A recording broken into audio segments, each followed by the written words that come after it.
Hello, everyone. It's Nikki Batgirl D'Angelo, and you're about ready to see a Bensday, and that's Batcat over there. So, first off, I want to thank all of you that contribute to the show in any way, shape, and form that you do.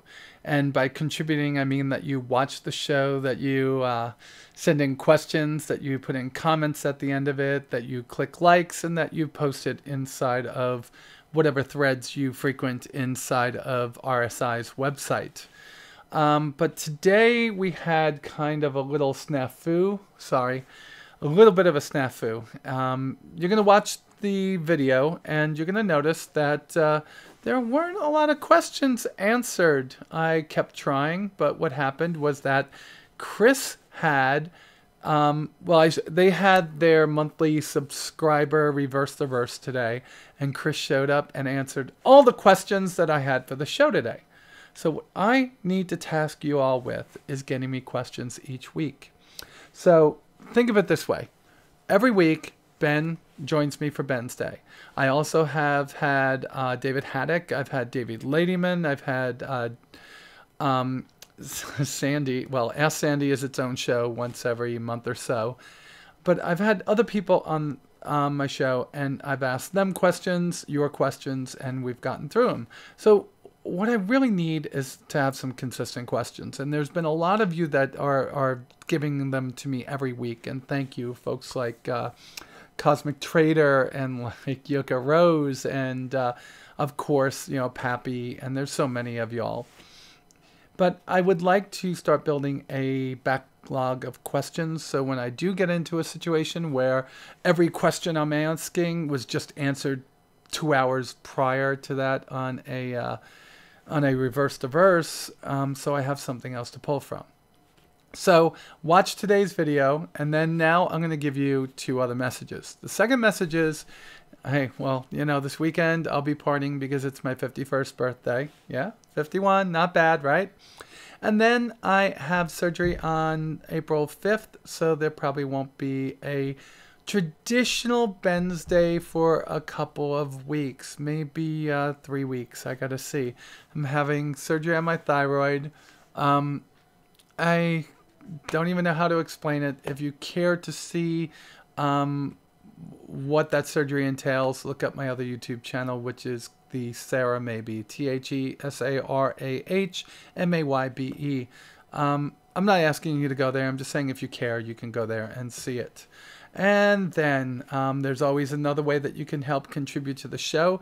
It does take time, money, effort, and a lot of skill. Let me tell you, I have skill, people. Yeah, okay, if you believe that. But you can go out to Patreon, that's patreon.com/Batgirl, and help me out.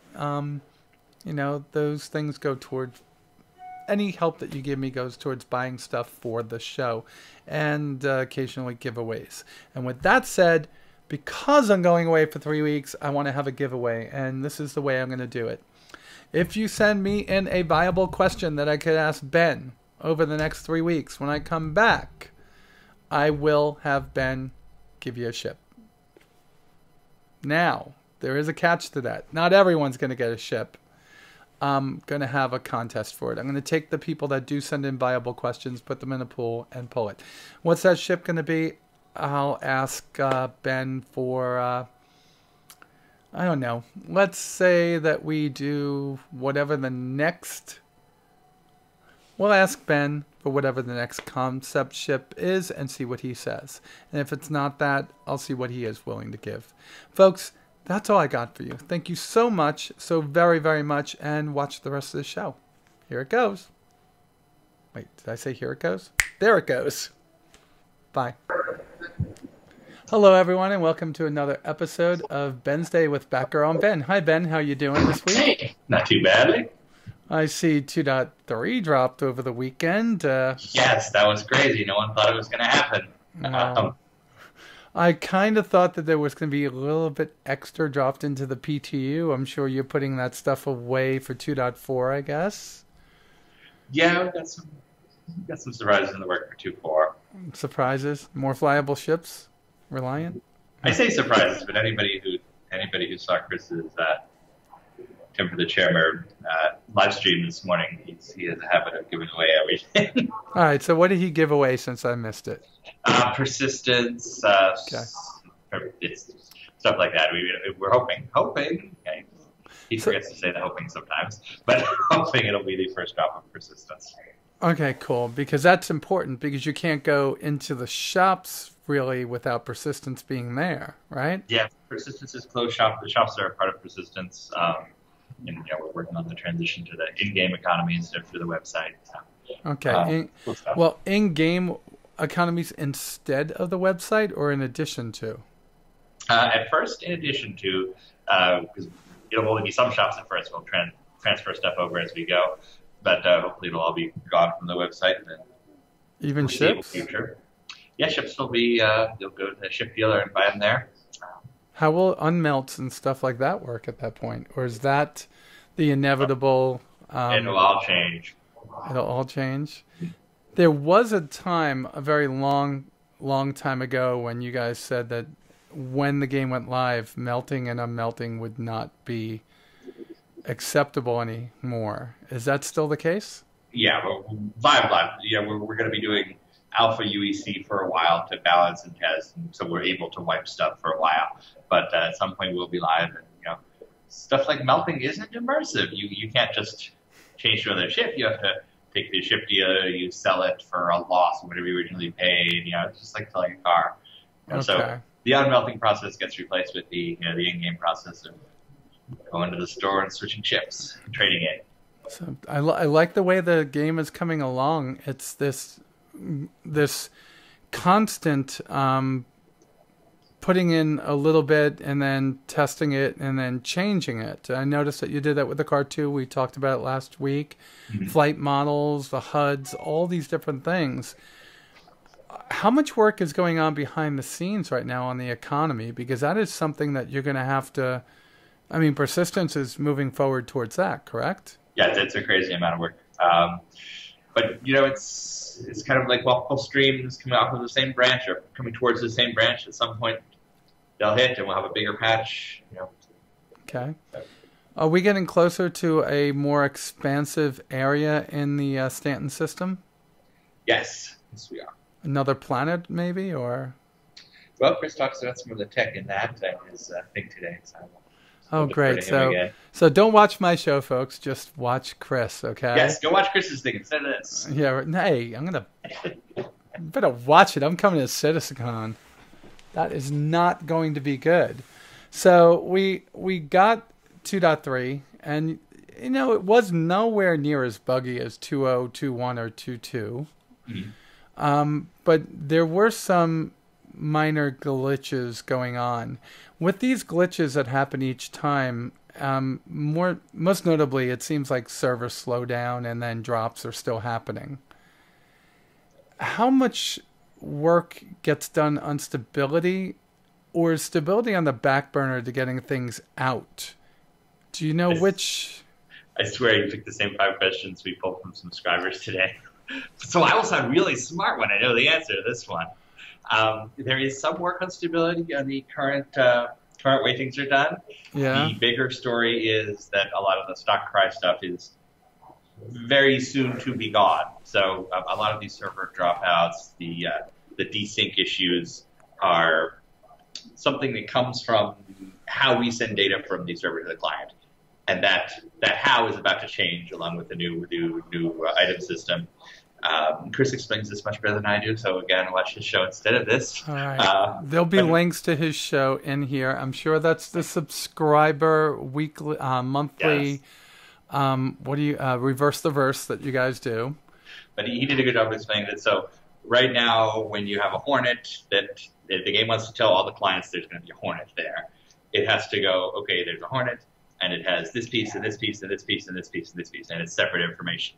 What we're doing is bundling all that into one item with the new system, and it just says, here's a Hornet with this data. So it's we are fixing that long term, but we're kind of spending some time to address it now to keep the game playable, but the bigger fix is coming. Okay. So I'm going to have to look and see what things were asked on his show, because this is not fair now. It's like, you may have hit everything now. What? Chris takes a while to answer a question. Well, yeah, that's right. I might have hit everything because every time I've ever interviewed Chris, I've been through 2 questions before 30 minutes hit. So, yeah, so we might be there. Okay. So you actually didn't answer the question that I was going to ask, but you answered a question that I was going to ask later on. Question had to do what we were what I was supposed to ask was, is it more important to get things into the game than get stability out there? Are you trying to fill the game with features and then worry about stabilizing things, building stability into it later when the feature set is done? The absolute most important thing is the core systems, the stuff we want to build everything on top of. It's an interesting challenge because games don't usually work this way. You wouldn't be concerned about any of this right now. You would just be adding content and working on your core tech, and you wouldn't have to worry about how people are playing it because they're not. So it starts. This is a little bit different than any ordinary game, but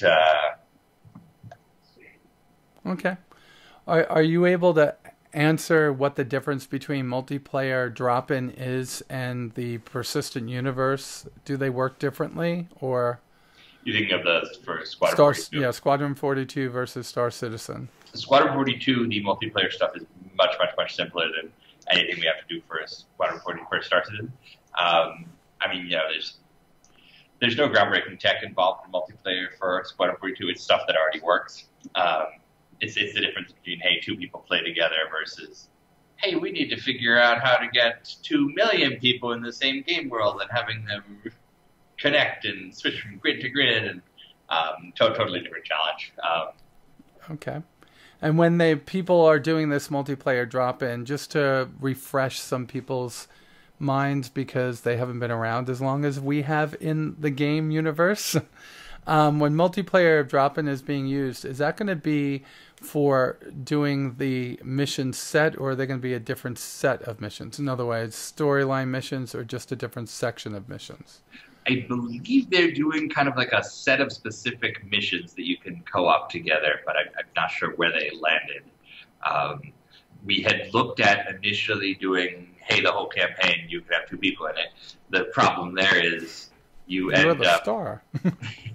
Yeah, the problem is you end up crippling the narrative for if you design the game in that way. So I think they went with a much simpler, here's some opportunities to enjoy this game with friends. Yeah, the game, I guess, has a different, Squadron 42 has a different aspect or medium to it. It's telling a story, so you're the center of the story going on, where you're playing another character, even though you pick your name and everything. Whereas in Star Citizen, you're building kind of a set of stories because you might have different characters along the way, right?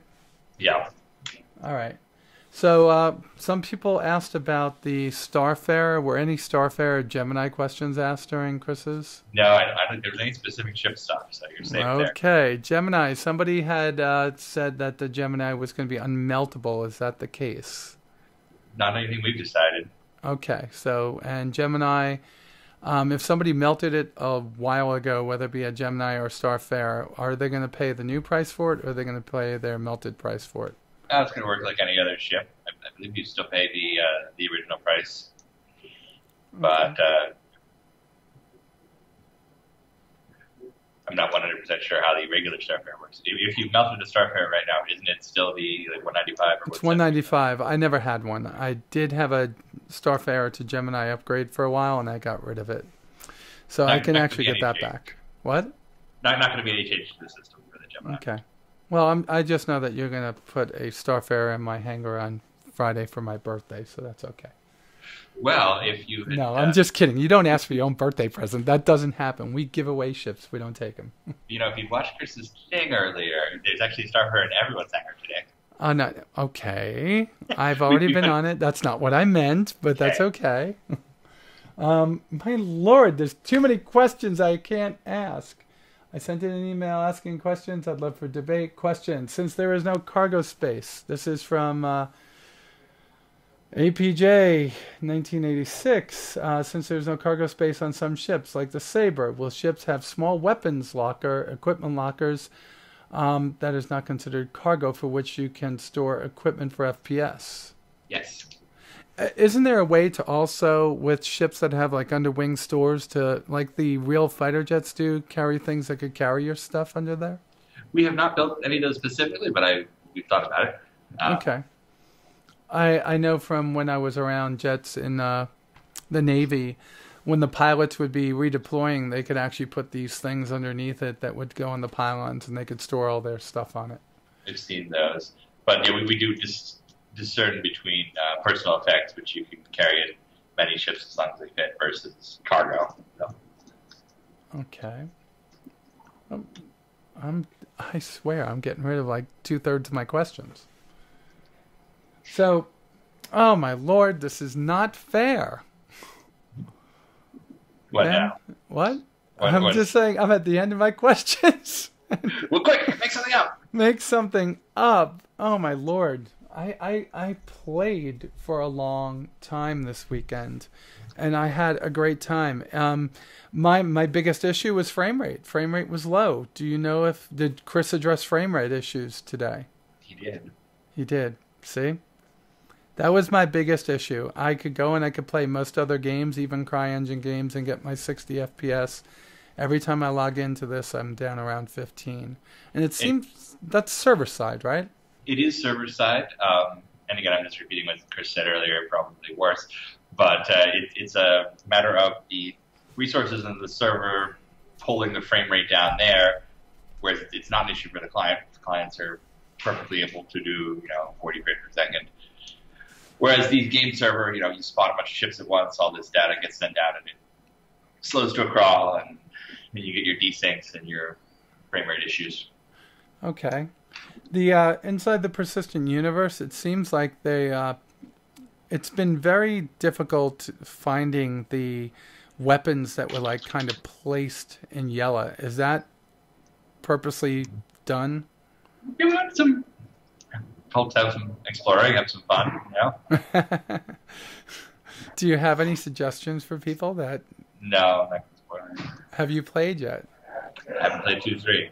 You haven't played 2-3? 4. Cargo missions were mentioned by the guys over in, I believe it was the guys over in Manchester a little bit ago, about them hacking the cargo missions into the game. Is that still planned? Yep, they're working on that now. You're doing that now? My lord, Ben, this is the last time I get to talk to you for 2.5 weeks. And Chris went and answered all my questions. It's ruined everything. Yeah, it's all right. You know what? It could have been worse. Chris could have answered no questions. Right? And it almost came to that. It was like 5 minutes before the live stream, and I go to his office, and he forgot about it. He'd been in some other call and got distracted. Okay. And he had worked out before his call, so he had to shower and change before the live stream. It's the whole thing. All right. So have you seen any renderings of the Buccaneer yet? I have not yet. Is that something that's going to be in this round of concept ships, or is it? It is. They were making some changes to the design brief today. Some folks thought it was too heavily armed, and it will go to Jim Martin once they've made the call on the weapons. It is the ship that's supposed to make us Cutlass owners a little bit happier, right? Yes, this is the speedier, lighter Cutlass.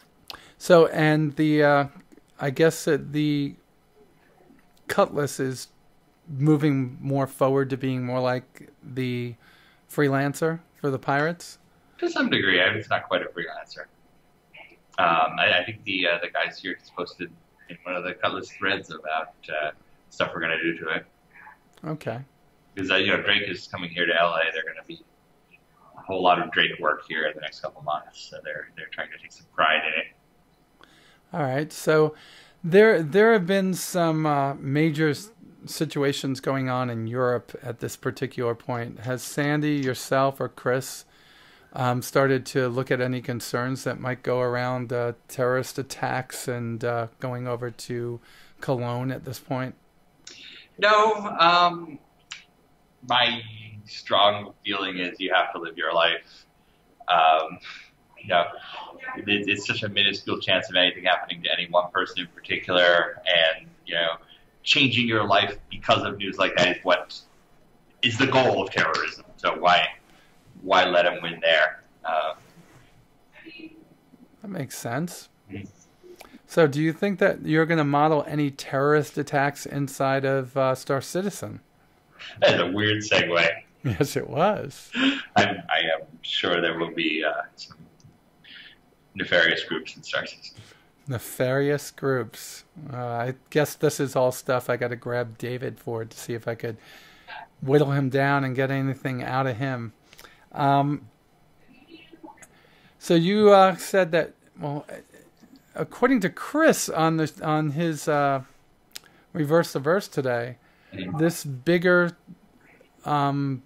playing space that we might be getting, is it expanding the current system we have, or something like you said before that you might add a different system in? But we need to do more of the standard system. Chris talks a little bit about the tech behind that that's going to drive a lot of the larger persistent universe. It's almost like our physics grid transitions, but on a server scale. So you might have one server is where Port Olisar is, one server is some other part of the system, and the thing folks in Germany are working on right now is that transition, so it's seamless. Okay.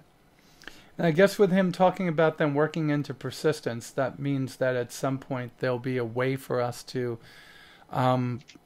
take care of arming our ships inside the baby PU. Yes, so it'll be done with Moby Glass, and your weapon settings, everything will stay between sessions. So using the Moby Glass instead of like a hollow table to put your weapons on your ship. Yeah, the very first question and things were about the hollow table, and he was talking about how we'll be doing more of that Moby Glass in the PU for now. That's cool. You know, the original concept drawings of how we were going to arm our ships was actually a better way than the hollow table right now. But yeah, if you everything that there is a better way than the hollow table right now. Throwing change at your keyboard and wishing is better than the hollow table right now. Oh God! But it seems like I was going to say, but it seems like the Moby Glass seems like the way to go. That was a good one. It's an easy way. I mean, we still want to do the hollow table, and we will revisit. I mean, Zane has some amazing concepts for it. So Moby Glass is a shorthand for now. We can do all these things. I don't understand. If I can say, Siri, hello, Batgirl. Siri, lights off. If I can make my lights go off, Siri, lights off. Here's what I found Oh, forget it. I'm talking too fast. If I can make my lights go off with Siri, because I'm trying to do it here in a show, why can't we have like Moby Glass, like say, hey, Moby Glass. Well, how much do you think Apple puts into making Siri work? It's only $1 billion. Yeah. I don't know if we have those development resources. It's $1 billion. It's amazing that she works so much better on the watch and the Apple TV now than on the phone. It is amazing. So and here are some other delightful Apple products you may enjoy. Oh yeah, no, we can't do that. I'm just saying. It's pretty cool. You could use Siri to put in your user ID and passwords now. Pretty cool. Wait, can you use Siri on the Apple TV now? Yeah. You have to buy the new. See, you have to buy the new one. Okay. So let's stop. Let's move away from that. Okay. So this is like, guys, I am so sorry about this episode. This is the last time I get to talk to Ben since I'm having surgery on my thyroid next Tuesday, and I won't be able to talk for almost 3 weeks. So I had all these questions from y'all, and oh my Lord, they went on with Chris and answered most of them. And that is what I call amazing, because, you know, when Chris could answer your question, you're going to get in-depth and fully worked out answers instead of Ben and I sitting here and conjecturing on everything. Yeah, I mean, I think everybody probably notices when we have Chris on, I shut up because he's the guy you want to hear about. Yeah. Oh. So we will put a link to the video there, but I'm sure if you guys just go out to the comlink, I guess it is, you'll find the subscriber version of Reverse the Verse up there, which I just took a look at and know that it is now, well, I guess this was my demise for today. Ben, thanks. I appreciate it. Well, sure thing. Happy birthday, first of all. Thanks. And I hope the surgery goes well. You know, thoughts and prayers with you. You text me when it's done, just so we know.